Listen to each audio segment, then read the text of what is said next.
Assalamualaikum warahmatullahi wabarakatuh. Hello everyone, my name is Wahyu Ningsih.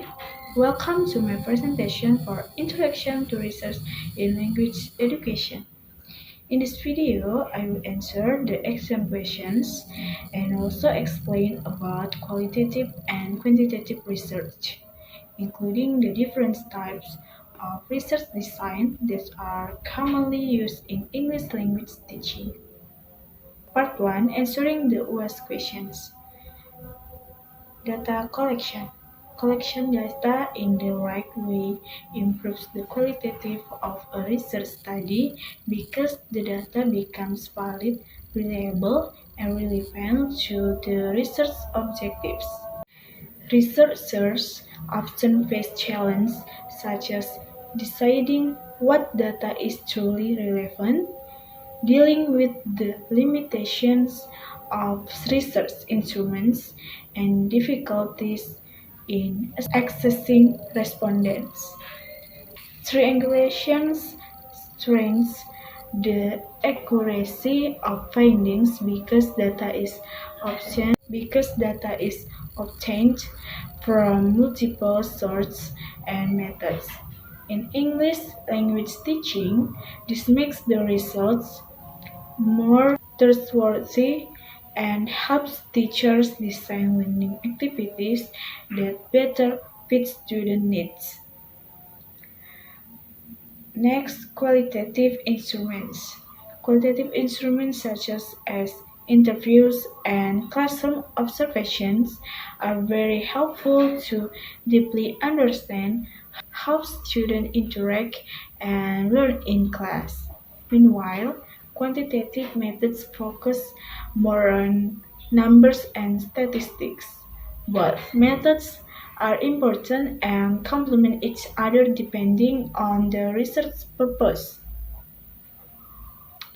And then, ethics in research.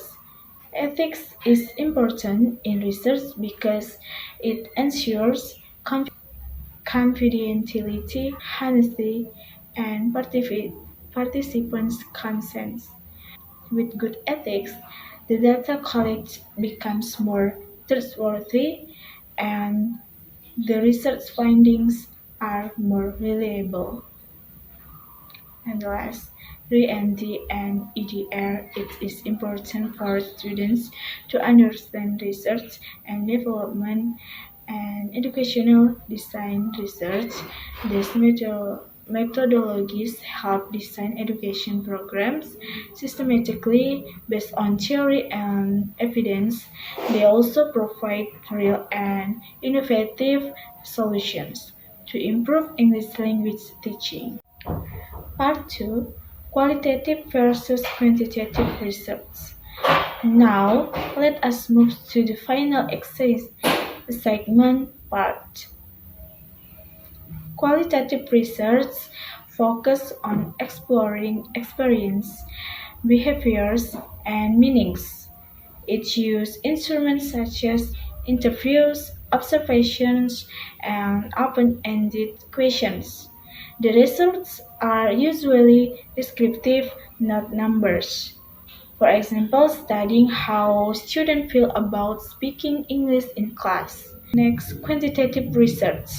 On the other hand, focus on numbers and measurable data.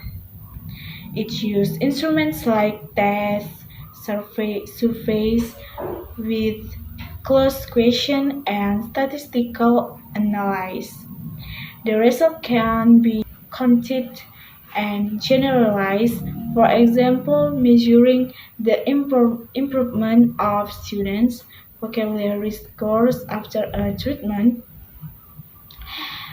Main difference in short, qualitative research gives deep understanding, while quantitative research gives measurable results. Both are important depending on the research goal.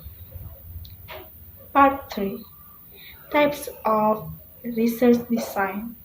There are several types of research design that are commonly used.